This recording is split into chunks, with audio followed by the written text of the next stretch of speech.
Welcome everybody to our Sound for Video session. Today's the 12th of July, 2020, and we have, I guess, an exciting show scheduled for tonight. We had a number of good questions come in that I'm excited to talk about and actually get some input from the rest of the audience on that as well. So let's go ahead and switch over to our agenda here and just take a look at what we have going for today. So first of all, news, we have our mix pre-course is completely updated for the version 7 firmware. So if you have subscribed to that course and you're curious about anything specifically in the version 7 firmware, we've got everything updated there, and I think we've got everything covered. So we're going to move on to a new course next. It's a little bit of a surprise what course that's going to be. So stick around and we'll give you some more news as that develops. I want to tell a story about a failure and a lesson learned. Over on my main channel earlier this week, we staged an interview with a couple of filmmakers, Drew and Nate Garcia, and they are based up in the same town as my brother, Kerry Judd, and so Kerry offered to arrange a live stream where we could do an interview and so on and so forth. And as a platform we used, of course, we streamed to YouTube, but we also we use the StreamYard platform because that makes it very easy to do a number of things. You can bring in comments from the audience if you need to, but it also, for me, it works better in terms of bandwidth because it wouldn't be connecting to them and then also streaming out at the same time. It would all be in one kind of encapsulated stream. So in any case, we use StreamYard, and we didn't test as much as we should have ahead of time. And so some of you, I think, were at that and saw kind of what we struggled with at first. So there were a few things. Number one, as we were preparing, we met, Kerry had said, hey, everything's good. I've tested everything out, ready to go. We'll be there 15 minutes before we go live. So that was great. We get on at 15 minutes before, and you have kind of a backstage area where you can test everything out. Couple of things. StreamYard does not have audio meters once you go into the studio. And so you get some kind of not very helpful audio meters just to see that you have some level on your own microphone before you go in, but it doesn't have audio meters before. So can't blame StreamYard though. We still, knowing that, we still went into it without having done some important things. And so what we found is, number one, Kerry was running his audio. He had 3 mics set up, one for each of them. And he was running all of that through a Universal Audio Apollo. And what he didn't realize, and what I didn't realize, and what we should have tested beforehand, is that StreamYard will only take the first channel from your audio interface, whatever the audio interface is. And so we could only get 1 mic. And we could have done some things with routing, but we just ran out of time. And so what we did is we defaulted to, Kerry said basically, I won't have a mic, skip it. And we'll give 1 mic it was a Shure SM7B, to Nate and Drew to share. And so that's what we ended up doing. Second issue was levels. And again, this is where it gets kind of tricky with StreamYard in particular, and a lot of the other platforms that I've seen for live streaming, because you don't get any sort of real-time meters once you're in the studio. And by studio, I mean the platform where you're actually doing the live stream. And so their mic was way quieter than mine. And so the audience was getting really frustrated, and understandably so. So it took us a couple of times to have Kerry go back and bump the levels up. And I think what he was concerned about was, he didn't want to push it up so hard that we started clipping and distorting, and he didn't have any sort of compressor or anything else on the signal chain. And so anyway, it ended up being a little bit of a challenge. So the moral of that story is that we really should have tested all the way through the signal chain. Additionally, I think it's important to, what had happened is, and where he got confused and I didn't give him enough opportunity to test it out, was he was monitoring on the Apollo, and that's not anywhere close to the end of the signal chain. So a lesson here as well is that you need to be monitoring as close to the end of the signal chain as possible. What I mean by that, so here, for example, by the way, we have someone directing our show tonight. Emma is off camera here, so let's give it up for Emma. Good job, Emma. This is her first time directing a live show, and what she's doing is she is monitoring at the program monitor. So the headphones are plugged into the program monitor. That's coming out of the back of the ATEM Mini Pro, and we're streaming directly from the ATEM Mini Pro. So she's hearing what is getting sent to YouTube. And that is important to do versus trying to monitor at the Apollo or the audio interface or somewhere earlier in the signal chain. So that's a lesson learned there as well. So now the problem with, and the reason I don't typically monitor my own live streams while I'm producing my own shows is that there's enough latency from the program monitor. And even for her, it's hard to listen to because she's hearing me in the same room and then hearing it come out of the program monitor, what, about a second later, half a second, somewhere in that range. And so it gets really distracting. But in any case, there was a lesson learned there for all of us. So anyway, let's move into our question and answer session. We got some great questions submitted this week. First of all, Siegfried asked, after recording several sessions of music, how can I join these on a USB stick without a pause? So I'm assuming that, Siegfried, you have used a field recorder and you've recorded several songs from a band or a show or something of that nature. And the answer is you need to bring it into some sort of digital audio workstation app on your computer, and then you can just string them all together. You can lay them out in the timeline, one right next to the other, and then export that as a single file, and then you can put that on your USB stick. So hopefully, if that's not what you meant, let's go ahead and if you're in the chat, let me know, or if not, go ahead and email me back, and let's see if we can get some additional details for you. But hopefully that'll get you what you need. So thanks for that, Siegfried. Let's go on to the next one here. Rob K. Rob has a great question here, and that is there a technical innovation you'd like to see in the next few years? And I actually like to open that up in the chat too. If you guys have an audio-based technical innovation you'd like to see, let us know in the chat. Now, some of these are going to be kind of far-fetched, to be entirely honest, but let me just run through some more practical ones and something that's a little bit more, I guess, well, I don't know. Let me just throw them out there, and I'd be interested to see what yours are as well. So here are some thoughts. Number one, I would like to see more balanced connections on 3.5 millimeter TRS cables. Now, I realize that TRS cables are, and I think the reason that hasn't been done, it's not because of any technical, well, you have to have a 3-pole cable of some sort. That's what TRS is, tip ring sleeve. So it has 3 poles, just like XLR, but typically the stereo mini jack cables are used for unbalanced to send a left and a right channel. Now, they could actually be used to send a single channel of balanced audio, but usually the cables are not very well shielded and things of that nature. But I'd like to see some advancement on that front, because that would make it a lot easier to work with the cameras that are a little bit more, I guess I would call them hybrid cameras that only have a 3.5 millimeter mic input. It would be nice to be able to switch those to line, send a balanced signal via line to them, and just solve a lot of kind of practical problems. I get a lot of questions about people trying to send audio, into the ATEM Mini Pro from various sources and into their cameras from the Rodecaster Pro and things of that nature. And there's just a lot of problems there on a number of fronts. So let's go ahead and, Emma, can you switch to the big camera? Yeah, there we go.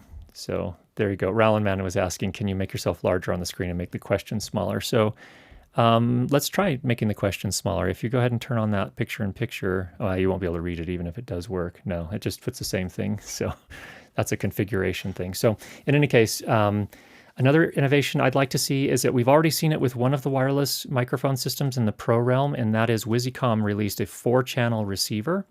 I would love to see that on some of the other systems as well. And in fact, the super slot systems that you can use to attach those wireless receivers to your sound devices, mixer recorder, the 8 series and the 6 series, enable you can actually technically have 4 channels per slot on the new ones at least.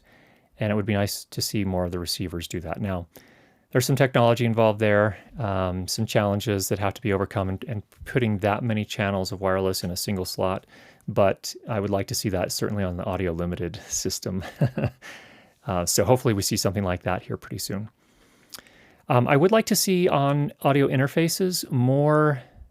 I would like to see more optical compressors or analog compressors and or limiters, and put them on this, in the analog stage, so that you can put those to use before you get to the analog to digital converter. It'd be really nice to see that. Now, none of these are like all pretty straightforward innovations. They're totally achievable today, but I haven't seen a lot of this. So in any case, those are some thoughts there, Rob. And again, over in the chat there, if you guys have some ideas, I'd love to see those as well. So let's go back and take a look at the questions here. See what we got. Thanks, Rob. All right. Next up from Will, I have a question about the Rodecaster Pro. I'm hoping you are one of the fine folks in the community can answer.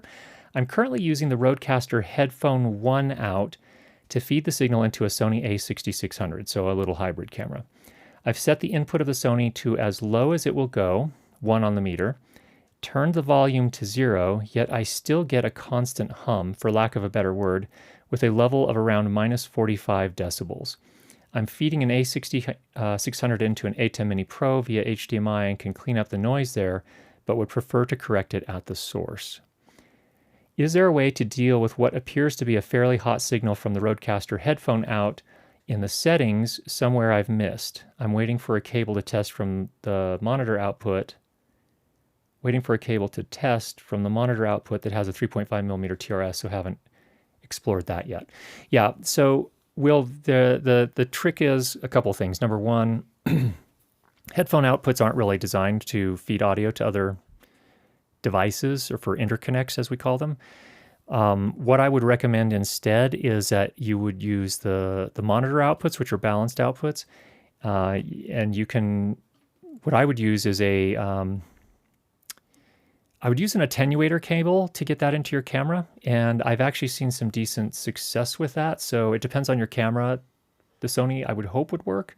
But anyway, the idea there is that like a minus 25 dB attenuator cable should get it down to the level that you need. And in fact, with the monitor outputs on the Rodecaster, you can actually adjust the volume there too. So you might not even need an attenuation cable, but I would try that first and see if you get anywhere with that. So if anyone has other insights, definitely leave those in the chat as well. So take a look at that. Okay, thank you, Will. Next up from James, still struggling a bit with live streaming sync and dropped frames. Setup is a C100 and a 7D Mark II into an ATEM Mini. Audio is 3 mics into a Behringer mixer with, I assume that means XLRs, to the C100.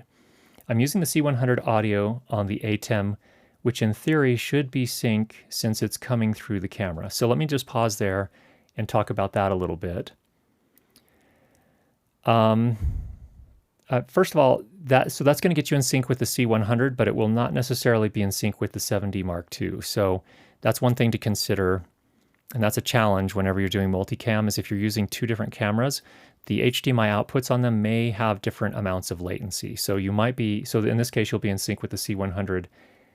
I don't know what the latency is like on the 7D Mark II, but it may or may not be in sync. So that may be part of the sync issues that you're running into there, James. And I don't know if that's what you meant by the question, but that's going to be an inherent issue. Now, I think there are some HDMI basically conversion boxes that will allow you to apply something of an offset. So you may have to look into something like that. But if that's what you're talking about by sync issues, that may be one thing there. Now, if you're getting sync issues with the C100, that's a different matter. I'm not sure what that would be due to if you're sending the audio directly out of a Behringer mixer straight into the C100. So if you could clarify that, that would be great.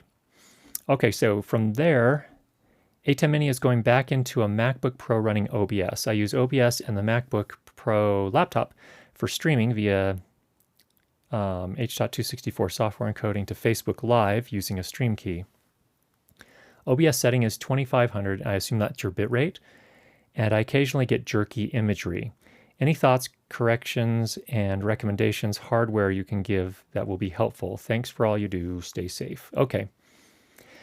I haven't streamed to Facebook Live, although 2500K stream is kind of it's not a very robust amount of stream, and I wouldn't be surprised if you're going to um, there are different issues here.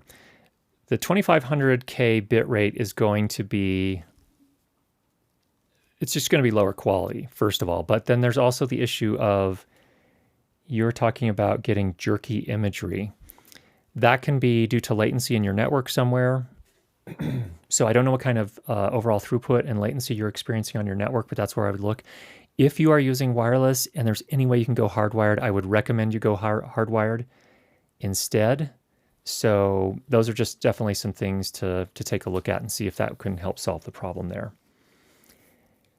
All right, let's see if we got everything covered there. I think so. All right, we're jumping ahead to Joe.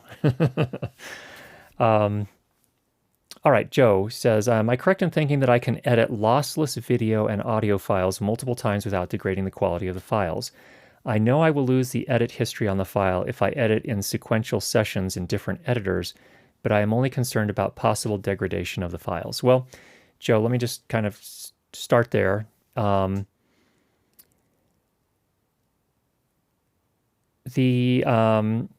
yeah, if you're using a if you're using WAV for the audio file, WAV format, and you don't change the sample rate and you don't change the bit depth, then you shouldn't be losing every time. You shouldn't be losing any quality every time you save it. If, on the other hand, a lot of applications, if you do change the sample rate or you do change the bit depth, certainly to a lower bit depth, essentially you are losing information at that point. So if you're staying consistent on those, I think with WAV format, you should be fine. Now, in terms of video, it's a little trickier. You can use some of the intermediary or the editing formats like ProRes or DNX HD or one of the Avid codecs as well. But again, that's a different story there because you could be doing some lossy type of saves there. So I don't entirely understand your workflow and what you're trying to accomplish, but I think you're going to want to stick to a ProRes or something like that if you are going to be saving multiple times. Although, again, I'm not entirely sure I understand the process, and typically we avoid doing that if we can. We just keep everything in the nonlinear editor and we export at the end. So and it could be that I'm missing something. In any case, what file formats are essentially lossless and which will degrade with multiple edits? So WAV on the audio side you want to stay with, and then I would go with one of the editing formats, ProRes or DNX or one of the other Avid formats, and keep it at one of the higher ones. So ProRes HQ or one of the higher quality Avid codecs. For example, I can go from camera raw to TIFF for still photographs and then apply multiple edits to the TIFF files as long as I stay with TIFF files when generating each intermediate edit. What lossless file formats would one need to use for video and audio files? Okay, so I think we got that. So hopefully, Joe, that kind of gets you where you need to be.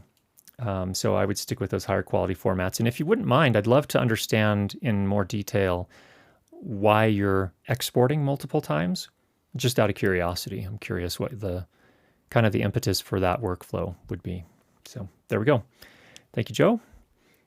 Next up from Robert. Robert says, do you create, and this, I don't have all the information here I need, but I'm going to take a guess at what Robert's talking about. Number one, do you create an audio fix sheet to outline all dialogue fixes? So what I read that to mean is that Robert is asking, do you have kind of a standard, like a checklist you go through when you're processing your dialogue audio? And the answer is I don't. I mean, I don't have anything written, certainly, until you ask this question. So let's go ahead and, Emma, if you'd switch to the next page there, let's just go ahead and, I just took some notes here to kind of cover, hopefully kind of give some guidance. Now, the reality is, and you hear this certainly from mixers who have been mixing for a long time, they say, don't get trapped into, and actually, let's switch back to the main camera here for just a minute. Don't get trapped into a checklist for processing audio. You really need to rely on your ears. And what your ears will tell you is what tools you need to apply. Now, realistically, for someone who's just beginning, that's a difficult thing to do because you don't understand all the tools, you don't understand what's available to you. you might not have the language or the ability yet, the hearing ears to hear where the potential problems, or be able to kind of formulate a very clear picture in your mind of what the problems are. You develop that over time, and that's where I'm willing to put together a checklist just to kind of help people find their path, if you will. So let's go ahead and switch back to the the list here. So what I've done here is I've kind of just listed what kind of the thought process that I generally use when I'm going through things. First of all, almost in all cases for dialogue tracks, I will apply a high-pass filter, usually somewhere around 50 hertz. And again, the idea here is just to roll off those low-frequency rumbles that are outside the dialogue range anyway, that can only be adding some sort of noise to the overall track. So that I'll do is kind of mostly as a matter of course in almost all cases. And then secondly, if noise reduction is necessary, and there's a big if there. If I'm working in studio, noise reduction is almost never necessary. If I'm working on location for corporate video, noise reduction is often necessary for better or worse, usually. But I will say that when I apply noise reduction, my philosophy is on that is I'm only trying to reduce the noise. Some people really just want to crush the noise. They want it to be completely obliterated and gone. And I think you're going to find yourself in a really bad spot if you approach it that way. As good as the noise reduction algorithms are getting, even in things like iZotope RX these days, I would say that if you try to crush it until it's gone, you're going to also be affecting your dialogue audio in not good ways. It's going to start to sound underwater, or depending on the noise reduction you're using, it might sound like the people have a sock in their mouth. So it's not a good thing. So my philosophy is go mild and just try to reduce it so that it's not distracting or as distracting. It could still very much be there, but again, the goal here is to make it so that your audience can hear it, understand what's being said. That's the first goal. And then secondly, in as much as possible, you want to make it a pleasant experience for them, make it pleasant to listen to. So that's my kind of philosophy on noise reduction. If I'm working with a voice that creates a very asymmetric waveform, at this point, I will typically apply an adaptive phase rotation plugin to it. That's in iZotope RX, and I believe it's in the standard version and the advanced version now. And what that does basically is if you have a waveform where, go ahead and put me on the screen big again if you would, giving Emma a run for her money here. So a lot of times on men's voices in particular, I've found, and maybe it's with certain microphones as well, but particular men's voices, mine included, is you'll get a waveform where the amplitude will maybe hit, say, -2 on one side, and then it will only hit -8 on the other side of the negative infinity line. And so you have this very asymmetric where there's a lot more amplitude on one side than the other. And that basically robs you of headroom. Now, fortunately, the adaptive phase rotation plugin doesn't generally create any sort of audible timbre change to the sound. And so what it does is it basically it rotates the waveform a little bit. So you still have the same frequencies, but it rotates it so that the amplitude is more evenly dispersed amongst the, above the line and below the line. So that really helps quite a bit. And that gives you more headroom. And that's important when you get to loudness normalization and some of the other processing as well. So, all right, let's switch back to the notes there. There we go. Next up, I just do a kind of a bass normalization. And I'm not trying here I'm just trying to get it at a kind of a level so that I can hear the audio relative to some other things that are already in the mix. So I just go to maybe something like -26 LUFS, just something that, I'm not having to push a ton of volume through the speakers to hear it at a reasonable level. It also gives me an idea of where my noise floor is sitting a little better too. So I'll do that. Then I will do some corrective EQ. And in this case, what I'm looking for are resonances that create harshness generally. And so I will, excuse me, I'll usually take a point in a parametric equalizer. I will push it up by about 6 or 7 dB, make the Q on it narrow, so make it a very narrow push, and then sweep that back and forth. And a lot of times what I'm looking for is like a nasally kind of sound. And as I push that back and forth, it's going to accentuate the problem areas. And then once I find a problem area that's very clearly a problem area, then I'll usually take that one particular boost and turn it into a cut. Actually cut by 3 dB, maybe 4 dB, depending on the severity of the issue. And then I'll also widen the cue back up a little bit to kind of make it a smoother transition through the problem area. And that'll clear a lot of those things up. So for example, when I'm wearing a lavalier microphone, just because of the way my voice is, if I'm wearing that lav on my chest, usually we get this really extreme 1 kilohertz kind of resonance that sounds horrible. And sounds it's a little past the nasally range, but it's just really unpleasant to listen to. And so almost always on my voice, at least with a lavalier microphone, and some lavalier microphones more than others, we'll end up having to do a cut there. And then we'll also look for anything above that as well. Sometimes there's some things below it. Just depends on the microphone, the space that you're recording in, the person's voice, so many other factors, but you have to go searching for it. So that's what I'll do, corrective EQ, and sometimes I'll find one, maybe sometimes two, sometimes three different resonances that I want to pull out a little bit, and just do that cut there. Next on, I will move to doing compression. So the main idea with the compression here is partly to achieve a little bit more of a kind of a forward sound, or maybe a more intimate sound. But also I'm managing mostly I'm managing the transients so that I can do my overall loudness normalization as the last step. So once I've done that compression, then I'll go back and I may do another round of EQ. In this case, generally I'm going to be sweetening things. And actually, one thing I forgot to put in here, compression, either while I'm doing the compression, because I'm using iZotope Nectar, that has a built-in de-esser along with the compressor, and you just line the different effects up within Nectar. And so typically I'll do some compression. What I find sometimes with compression is that when you do compress, the sibilance, if there is a sibilance problem, might become a little bit more emphasized. And so applying that de-esser there is a good time to do it. And again, I'm really just trying to do a very, very little bit of de-essing. Because I find that a lot of times when people find out about de-essers and they start using them, they crank them down really hard, and then the person has a lisp instead of sibilance. So they're kind of the inverse of each other. So got to be kind of careful there. And then I'll do the sweetening EQ. So that might be a case where if I feel like I want a little more bass on a men's voice, for example, I might push just the tiniest little bit of bass down around 125 hertz or something like that. And by little, I mean absolutely no more than 1 or 2, 3 at the absolute most if it's really, really thin sounding. I might also do a high shelf to add some air back. If we need to do that, again, it just depends on how it sounds. So I'll just experiment with it until it sounds good. This is where it comes to using your ears to decide what to do there. If there are any clicks, some people, and in fact in my, any mouth clicks, or some people have a tendency to do that thing before they start a sentence, I've noticed.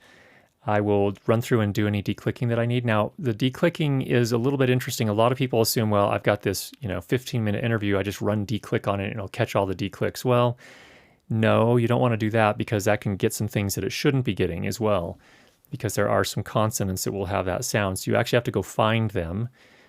Good news is on a waveform, they're actually pretty easy to find in most cases. A lot of times they'll be right before a sentence starts or a phrase starts, and there'll be just a little transient right before them, a little spike. And so what I'll do is just highlight that, run the declick, it disappears, and I move on and find the next one. And this is only if I'm doing a really careful type of processing.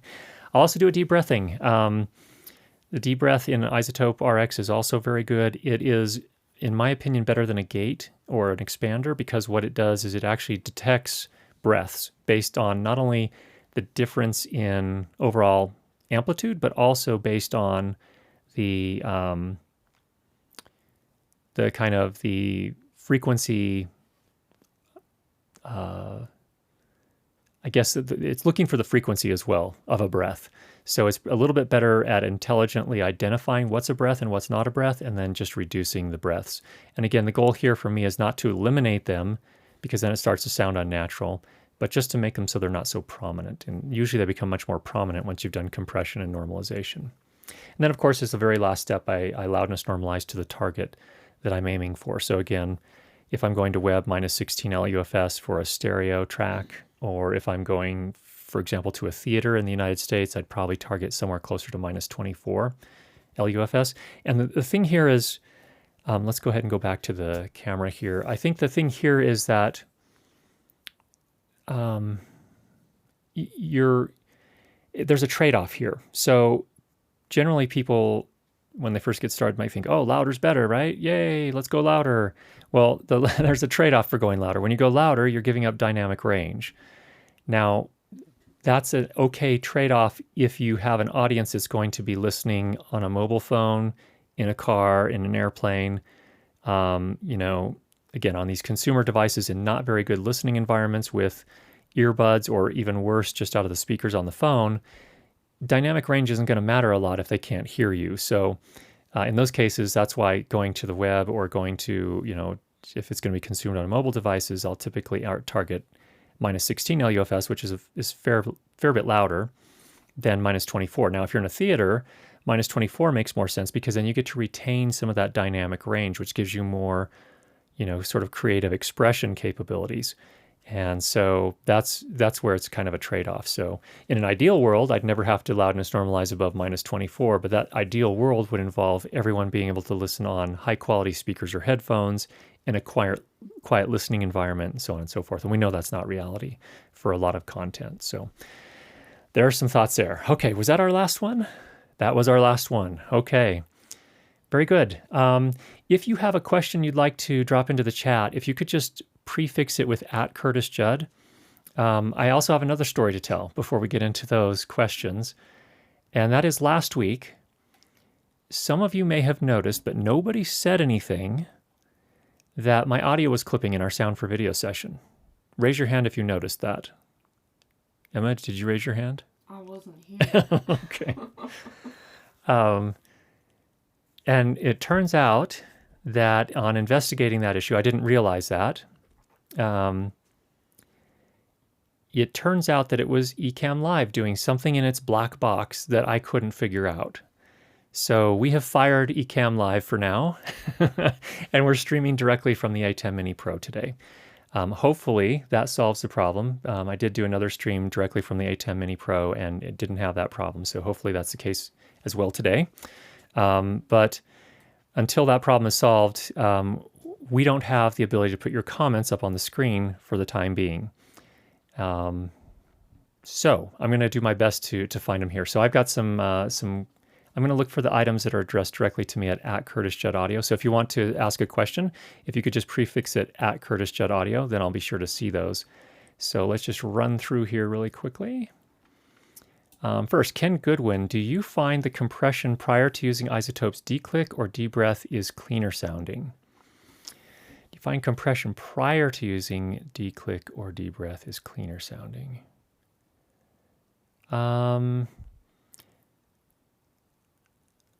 I don't know that hasn't occurred to me one way or the other, to be honest, Ken. I just find that once we've gotten it up to a, I've done the compression, and I'm getting to those last steps. That's where I usually do that cleanup. You could do it earlier if you wanted to. If they're very faint before you do any sort of normalization, that first stage of normalization, they're a little bit more difficult to find and to address. So normally I leave it until after I've done at least that first stage of normalization and compression. But wherever works for you, I think you have some. From my point of view, there's some latitude there.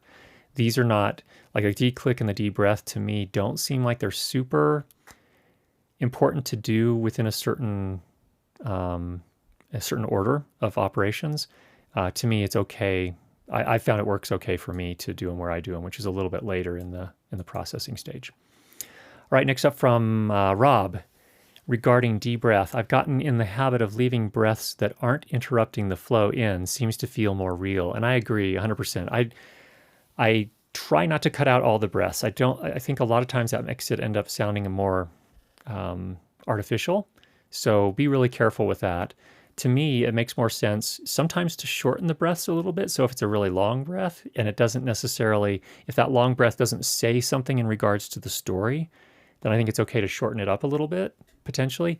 But most of the time, I'm just attenuating them some. And I'll attenuate them by, like if you go, I would say 9 dB on the high end and probably more closer to 4 dB most cases, depending on how you're processing the rest of your audio. But I like to keep it fairly subtle. I like the breaths to still be there because it feels real to me. And yet, if you attenuate them some, they aren't as distracting and kind of they don't pull you out of the story. So I'm with you there, Rob. So thanks for that. All right, Alan asks, Audacity is already running, it says, and I can't open up on my Mac. Help. That I wish I could help you with, but I just don't know the answer to that. I guess what I would do is go up into the Apple menu and into the force quit option. And if you see Audacity running there, force quit it and then try again. Reboot, maybe try again. If you're still having problems, I'm really not sure. So you're probably, because Audacity is open source, you're probably going to have to go to the forums and get some help there. Sorry, I couldn't help more on that, but hopefully that gets you where you need to go. All right, next up from Peter Locke. Curtis, this run through of your processing is gold. I am wondering how to come back to it. The video of this live stream, is it kept available long-term like your other videos? Yes, Peter, it is. So it will be here for as long as I have control over it. Who knows what will happen to YouTube in 10 years from now, but for now, yeah, definitely you're welcome to go. And I have no issues if you screen capture it, or just grab a screenshot and keep it if you like. And all right. Matt Gohl says, check out H2R Graphics by John Barker. It's a great tool for putting YouTube messages and other graphics on your live stream. Thank you, Matt. Yes, that's actually on my to-do list. I was hoping to do that for today. Didn't have enough time. I did an interview earlier today remotely, and so that basically took up all of my time this morning. So yeah, we're definitely going to do that. The thing that I think takes a while is you do have to get an API key to make that work. And so we'll work on that. We'll definitely get the comments back up on screen here before too long. So, all right, Ken says, Tech Innovations, I'd like the Logic Pro to have 32-bit file compatibility. Yes, Logic is one of the few digital audio workstation apps that does not support 32-bit float audio, which is a little bit weird, and real-time code functionality. Oh, okay. So I wasn't aware. I don't use Logic enough to know that there are any issues with timecode, but it sounds like there are. Right now, they are too focused on music making competition with Ableton. So there's some good information for you, Emma. Emma is in the process of learning how to mix and compose doing electronic music. And she said, hey, Dad, I'm ready to do Logic today. And I said, are you sure you don't want to just go to Ableton? So anyway, so there's some input for you. Hope that's helpful. Thanks for that, Ken. Another thought from Ken in regards to new technologies or innovations in the audio world. Bluetooth or other type of sync of between bag wireless to an app for frequency coordination makes scanning and avoiding intermodulation easier. That's a good idea too.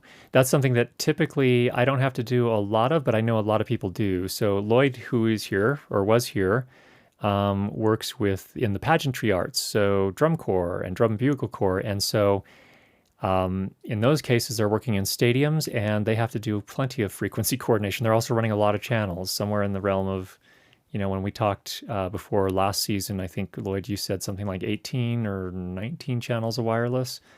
So there's quite a bit going on there.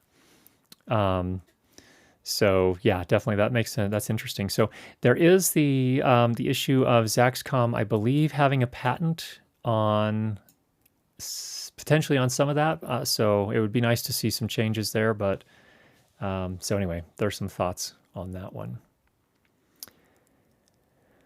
All right. All right, some people here have some input for Alan in regards to Audacity and getting that process killed in Mac OS. So hopefully that helps you there. Also, just a quick thanks to Timothy for the super chat, for Rob for the super chat, and for Vincent, who gave me coffee for Curtis, and for the review, Saw the Deity Love. Yes, so if you hadn't seen, we did post a review of the WLav Pro and the WLav Micro from Deity. And they're kind of interesting lavalier microphones from the standpoint that they're priced in kind of the middle ground between consumer and pro level lavalier microphones, around $200. There are some others, in that price range, like the Sennheiser ME2 2, and I just do not love that microphone. I've just never been happy with the sound we get out of it. So it's nice to see some other players in that realm. The Sony has some lavaliers in that realm as well, but they're generally wired for their wireless systems or for XLR, like full-size XLR. And there's a few others. Oscar Soundtech is one. It's kind of an independent or kind of boutique company that produces some in the lower, just over $100 range. But there hasn't been a lot else as far as I'm aware in that price range. Voice Technologies is the closest, and they're priced right at $200 for their least expensive VT500. So in any case, there's some thoughts there, and pardon me. They sound pretty decent. Now, in my review, I left them unprocessed except for the portion where I showed you how to EQ them, and they sound awful on me. They actually sound pretty good on Emma, and they sound pretty good on my wife, Danny. But on me, straight out of the recorder, even with an audio limited A10 and the sound device is 888, sound pretty rough. And again, that's because that 1K kind of nastiness in my voice. Once you pull that down, and there's another resonance somewhere around 2K, we pull that down, and it sounded pretty good from there. So there are definitely some things you can do. And that's just a reality of my voice. I don't think it's a reflection on the microphone too much. That was the case too on the Countryman B6, sounded similar to me. And even the DPA. The DPA had a kind of a very mid-rangey sound to me. So all of them would require some EQ. To me, the real important thing is that it represents, the range of frequencies it can capture is important, and then being able to EQ from there is the nice thing. As long as it doesn't emphasize or de-emphasize any of those frequencies too much, then you're probably going to be okay. So, all right.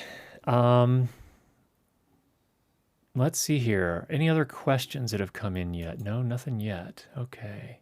Well, there are some. There's some here. I'll do. Yeah. So the one thing that we did find as a weakness on the Deity microphones were those cables. At least on the Pro, it appears that it's made out of. And actually, Andrew confirmed this from Deity, that the cable covering the sheath is silicone. And I have my doubts as to how well that's going to hold up over time. We'll see. Maybe I'm wrong. I've only had them for about 2 weeks now, a week and a half, 2 weeks. So that would be my biggest concern area for those microphones, is if that, I don't know, just feels kind of delicate. And you saw in the video, I kind of was able to scrunch it up and unscrunch it pretty easily. So it moves around a little bit. Maybe there's some good things about that. I don't know. Again, it's one of those things that only time will tell. So definitely something to keep on top of. Any predictions of the preamps that are going to be in the R5 from Joe? Oh yeah, big news of the week.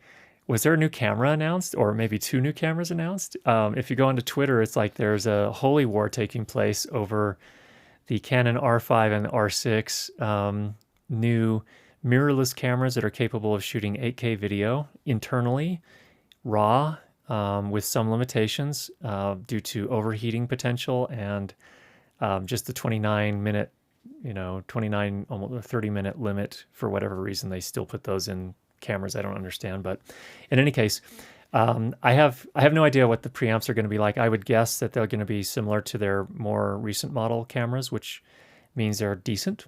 I think you could use if you put a mixed pre in front of that, or even one of the audio adapters from Beach Tech, it can be workable depending on your production values for that particular piece. So in any case, I think they'll be pretty much in line with a lot of the other modern mirrorless cameras, which is okay, and I think usable. So depending on what you're doing, with that caveat. And then Mark Randall says, Twitter having a holy war? Well, I never. Oh. And then Vincent says Sony now has to answer Canon, and I agree. Their A7S III is evidently in the works after all. So Daniel says that he doubts that the preamps will be great in the R5, and I would agree. I don't think great is definitely something we're going to see. Okay, Alejandro says, I remember from the previous stream, you finally got the WLAV Pro and the Micro. Did Deity send you a 3-pin LEMO connector, or did you buy it from a local vendor? They actually sent me the 3-pin LEMO to connect to the A10 system. So it was actually in Deity packaging. So I assume they're going to actually sell that retail. So I'm hoping that we'll see that. I think it'll be important for them to do that. The interesting thing, another thing that did come up, I don't have any Electrosonics gear, but some of the other guys that tested on Electrosonics gear said that they were running into problems with that 5-pin connector that Deity produces as well. Evidently, Deity is aware of the issue and working on a solution. So it probably has something to do with a microdot 5-pin adapter. So definitely if you're working with Electro, you might want to hold off a little bit before you get on that. All right, here come more Holy Wars. Vincent asks, have you seen the new F8 from Zoom? Do you mean the H8? I have seen and heard about the H8, and I have one on pre-order. I didn't know there was a new F8. Am I missing? Oh no. Do we need to pull this up? Let's just take a look. Zoom North America. Let's just make sure. So I think you're talking about the H8 because I'm not seeing anything on the new F8. So F8N is still the latest of the F8 series. Yeah, the H8, we will get that in for review as soon as they start shipping. So I put my pre-order in on the same day it was announced so that I could review it, not because I need it. Oh yeah, Vincent, you clarified here. Sorry, H8. Sorry about that. Yes. So yes, it's on its way. We'll get a look at it and see how things go. All right, Alejandro, I think we got your question there, so I think we're all up to date there. Ken, another tech innovation, Tentacle Sync making a box to plug into the HDMI timecode on my Mix Pre. Oh, that's interesting. That might be a cool little adapter they could do. I wonder, have you sent that recommendation to them? I think that's a great idea. I'll mention it to him next time I talk to him, but that's a really interesting idea. From Daniel, greater than 30-minute means the device is a camcorder, not a hybrid camera. And I think the tax, I've always heard that in Europe, in the European Union, that there's a tax code that works differently for camcorders versus hybrid cameras. And so I guess that helps them avoid some tax impact. I don't know. But whatever the case may be. Lloyd confirms that Deity did make an announcement that they will produce the 3-pin for sale. So yes, if you're working with a 3-pin, one of the wireless systems, then you're good. All right. Okay. Well, I think we're all up to date there on the comments here. Let's just take a swing back through the earlier comments, make sure I didn't miss anything fun there. You guys are all having a good time, it looks like, hanging with your audio friends. All right. I hear that, Vincent, you got your Motu working. That's good news. Hope I read that right. Just for those that didn't know, Vincent got a new audio interface, one of the Motus. And the Motus actually, they're making some great little interfaces these days. Actually, they always have. But they kind of seemed to go on hiatus for a while, it seemed. I saw them, in the early days, they were making some. And then they were, back then, they felt very pricey to me, but they were high quality, and now they've come out with some newer ones here, so that's good to see. Then we had some conversation here about fixing the Audacity issue for Alan.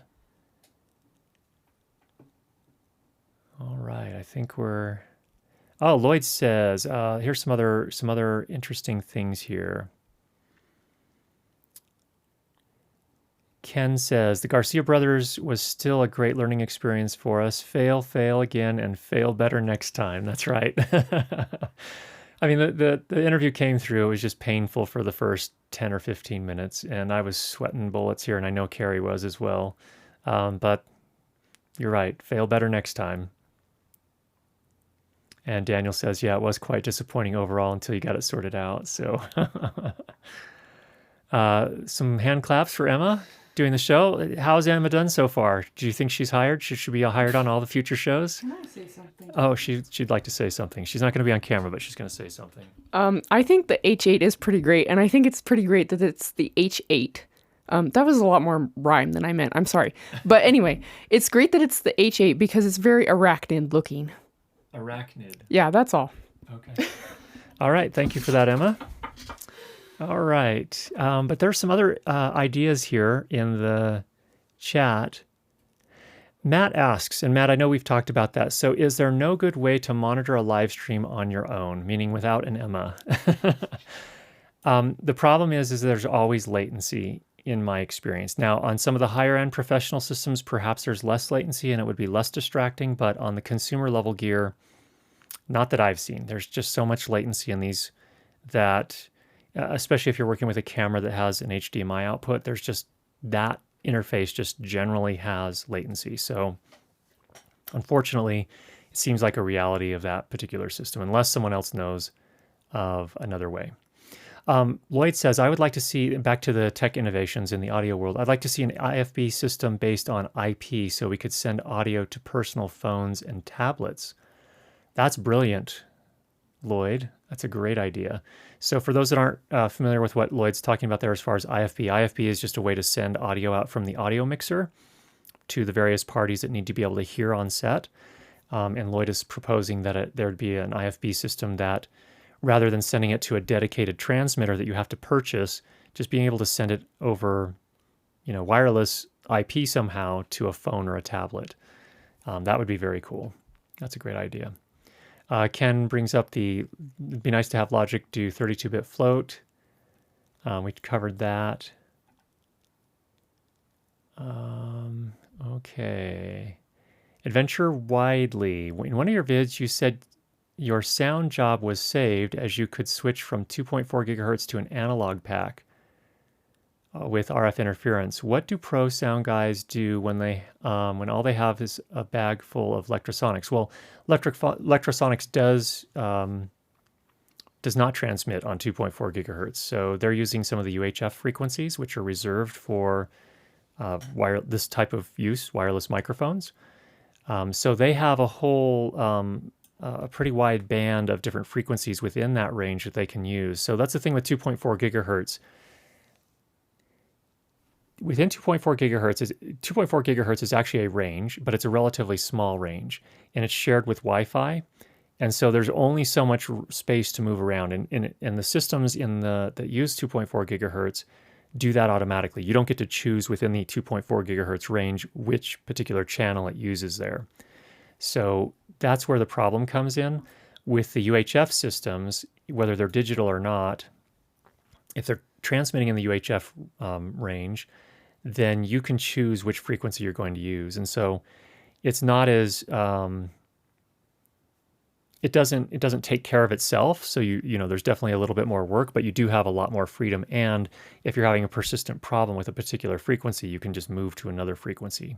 And there are scanners and all sorts of other tools to help you choose frequencies and do frequency coordination. Even some of the rack mount receivers have integration with apps that run on your, on a laptop, and then you can do all sorts of frequency coordination and things like that. So there's a lot more you can do. You have a lot more control when you're working with the UHF frequencies as opposed to 2.4 gigahertz. All right, Jason also suggests make timecode easier and open source audio routing over Ethernet. I think you're making reference to Dante and some of the other similar type things. Yeah, I mean, Dante is a pretty cool thing, and I guess I guess there's a whole debate one could have over Dante owns the rights to it. And they've they have patents on a bunch of stuff, and they kind of own the standard and license it, and also sell some of the hardware for implementing it. So I don't know. It's tough. I know open source, and this is at least in the software world where I'm coming from. Open source is really awesome for certain kinds of things, but it doesn't work as well for other kinds of things, or it needs to have a hybrid model where there's a for pay kind of support contract you can get as well. I think open source operating systems are amazing in what they've accomplished and what they can do.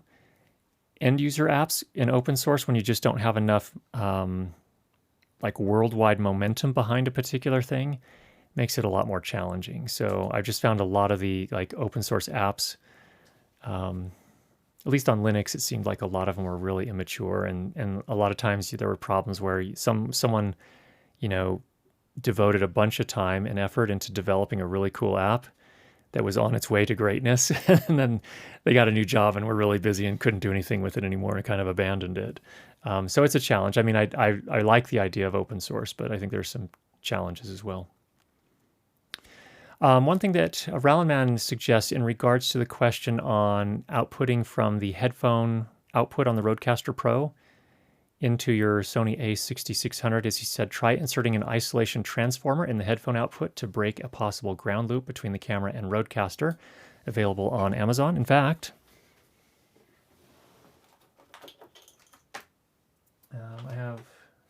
I have two of them here. In fact, I purchased two of these specifically to try and solve my issue with the Zoom F6's output. Turns out that the Zoom F6 output is not a ground loop issue, so none of these work. But there's one here made by a company called Aukey, Aukey, and another one made by MPOW. Just little 3.5 millimeter isolating transformers. But yeah, that is something that's great. Thanks for bringing that up, Rallenman. Another opportunity, you know, if it is a ground loop issue, that could potentially help.